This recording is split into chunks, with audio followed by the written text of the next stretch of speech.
Waiting can make your Social Security check bigger, but it can also make the months before that check much more expensive. For someone born in 1960 or later, Social Security's own table shows the simple part of the story. Claim at 62, and the worker benefit can be 70% of the full retirement amount. Claim at full retirement age 67, and it's 100%. Wait until 70, and delayed credits can push it to 124%. That's why the clean advice sounds so obvious. Bigger check good, smaller check bad. Wait if you can. But the phrase doing all the work is if you can. Because if a paycheck stops at 62 or 63 and the Social Security check doesn't start yet, the bills don't disappear into a respectful silence. Every month of waiting has to be paid for by something else. Savings, more work, credit cards, a spouse's income, selling investments, lower spending. That something else is the bridge toll. Waiting may buy a bigger future check, but first you have to cross the bridge. To make the trade-off less abstract, imagine Renee. Renee is 63, she planned to work until 65. Nothing dramatic happened, no movie scene crisis, just the kind of thing that actually changes retirement plans. Hours get cut, the job gets harder on her body, a family obligation appears, or the company decides her department can run leaner. That gap between the retirement people expect and the retirement they get is not rare. eBari's 2026 Retirement Confidence Survey found workers had a median expected retirement age of 65, while retirees reported a median actual retirement age of 62. Nearly half said they retired earlier than planned. So for a lot of people, Social Security isn't a neat calendar choice made from a comfortable chair. It's a cash flow decision that arrives while the rest of the retirement plan is still getting dressed. And early reduced claiming is common enough to matter. In 2024, SSA data shows about 3.7 million retired worker awards. Roughly 1.92 million were awards with a reduction, and about 1.79 million were without a reduction. The reduced group had a lower average monthly award, about $1,620 versus about $2,481 for the unreduced group. That doesn't mean every reduced award was a bad decision. It means this trade-off lives in the middle of real retirement, not at the edge.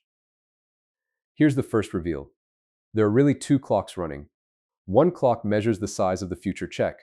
The other clock measures the next rent payment, the next grocery trip, the next insurance premium, and the next credit card bill. Retirement advice usually talks about the first clock. Filing pressure usually comes from the second.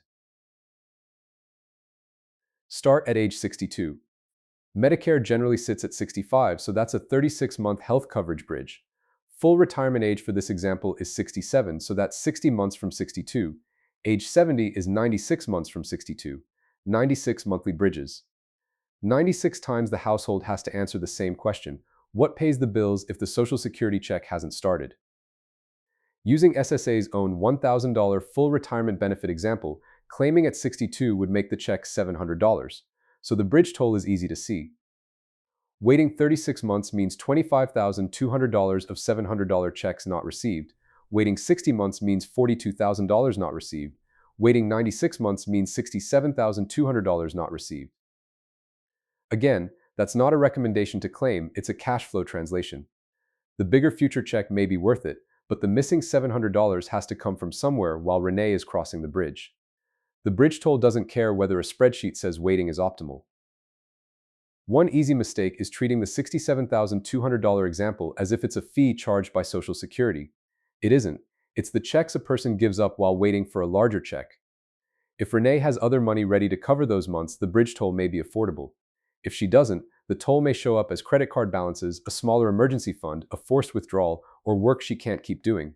Same delay, very different cost. This is the real reason filing near retirement can make sense. Not because smaller is magically better, not because take it before it's gone is a careful plan, but because the first claims on retirement money are not theories. Housing comes first, food comes first, utilities come first, health costs come first, debt minimums come first. And many households don't have a giant cushion waiting for that bridge. eBari reported that fewer than 3 in 5 workers had enough savings for an emergency expense in 2026, down from 64% the year before.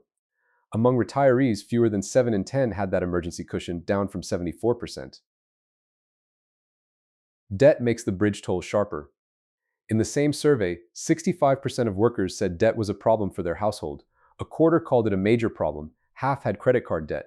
Nearly 1 in 3 had more than $25,000 in non-mortgage debt. That doesn't prove debt forces anyone to file. It proves why the just wait sentence can sound clean in a retirement article and messy in a household. If waiting means the bridge is funded by revolving debt, missed bills, or selling assets at the wrong time, the smaller check now may be trying to stop a bigger leak. That's why cash flow deserves its own box in the decision, not because cash flow automatically beats the bigger check, because cash flow decides whether waiting is a strategy or just a delay that quietly moves the cost somewhere worse. A household with savings may experience the bridge toll as an inconvenience. A household already juggling debt may experience the same bridge toll as a trap door. Health coverage can make the bridge even stranger.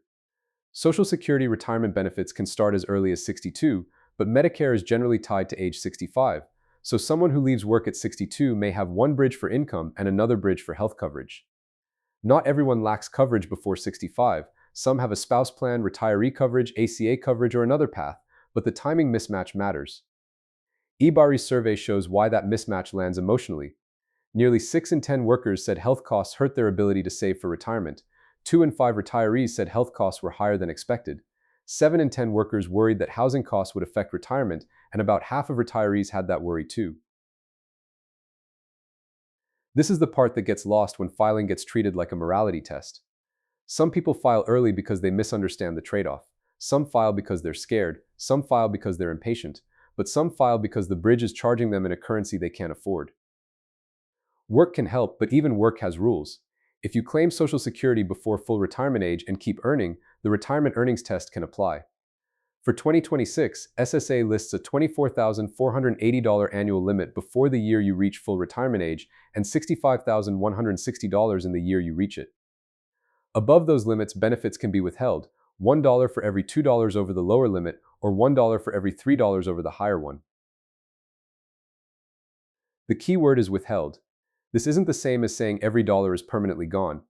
SSA later adjusts benefits for months when checks were withheld, but in the month Renee needs cash, a withheld check still feels like a missing check.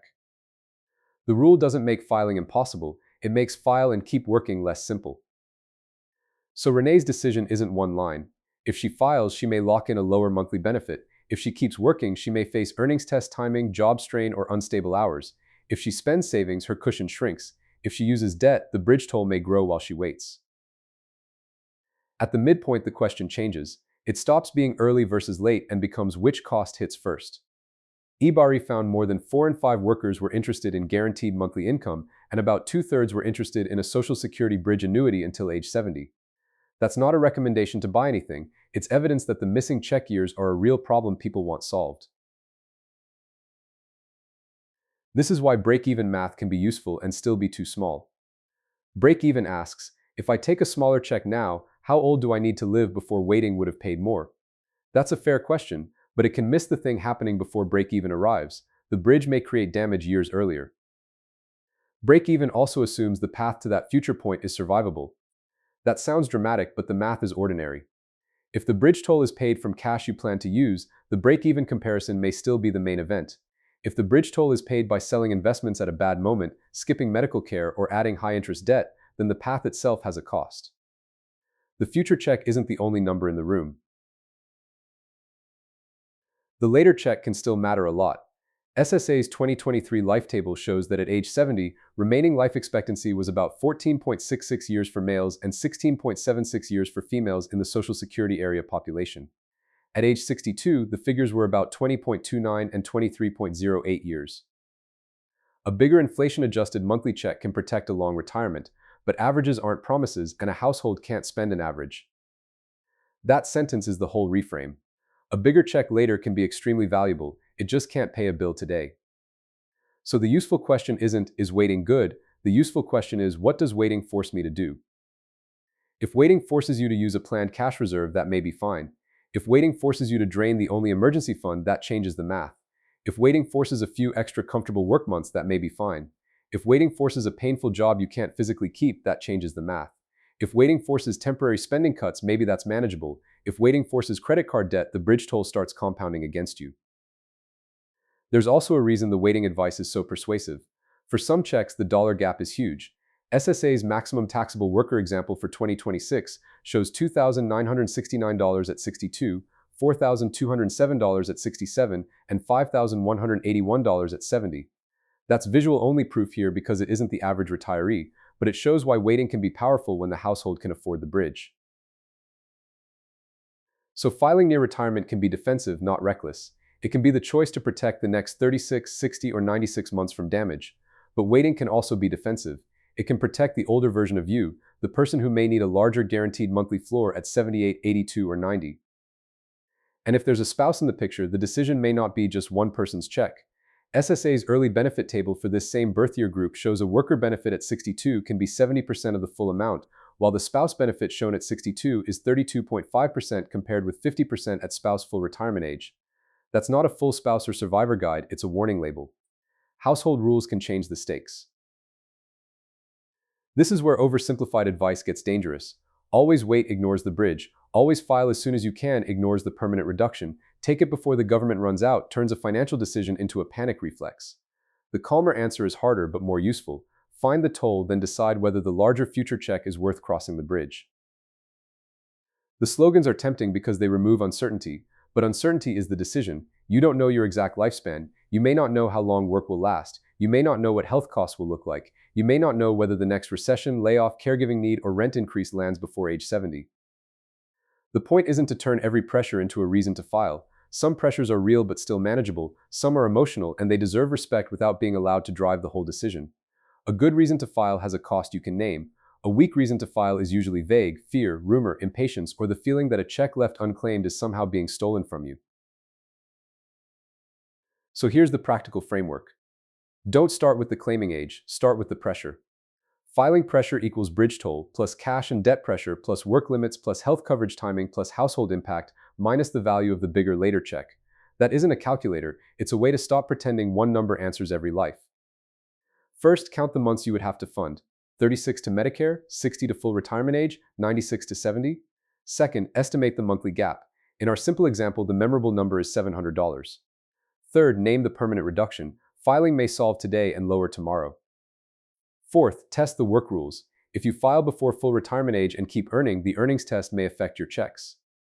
Fifth, test the health bridge. Social Security at 62 and Medicare at 65 are not the same gate. Sixth, test the household. Spouse rules, survivor risk, debt, savings, and health horizon can move the answer. For Renee, the right answer depends on the bridge she actually has. If she has cash reserves, affordable health coverage, low debt, and work she can keep doing, waiting may be a strong protection for later life. If the bridge is funded by credit cards, exhausting the emergency fund, or a job her body can't keep, filing may be a rational way to stop damage even with a smaller check. Notice what changed. We didn't prove that filing early is best. We proved that best can't be judged only by the size of the future check. The bridge toll is part of the price. Sometimes it's small, sometimes it's manageable, sometimes it's the whole decision. That's the reason to file for Social Security near retirement that often gets flattened into shame. Filing may be the moment you admit the bridge is too expensive. Waiting may be the moment you decide the bridge is worth paying. Neither one is automatically wise, neither one is automatically foolish. Before you choose, ask 3 plain questions. What pays the waiting months? What does filing permanently reduce? Who else is affected if the check is lower, higher, earlier, or later? If you can't answer those 3, you don't have a claiming strategy yet, you have a slogan. Filing is not automatically smart or foolish, it's the moment you decide whether the bigger future check is worth the toll you have to pay to reach it. If this helped, like the video, comment with the bridge toll you'd want to test before filing, and subscribe for more plain English money explainers. Thanks.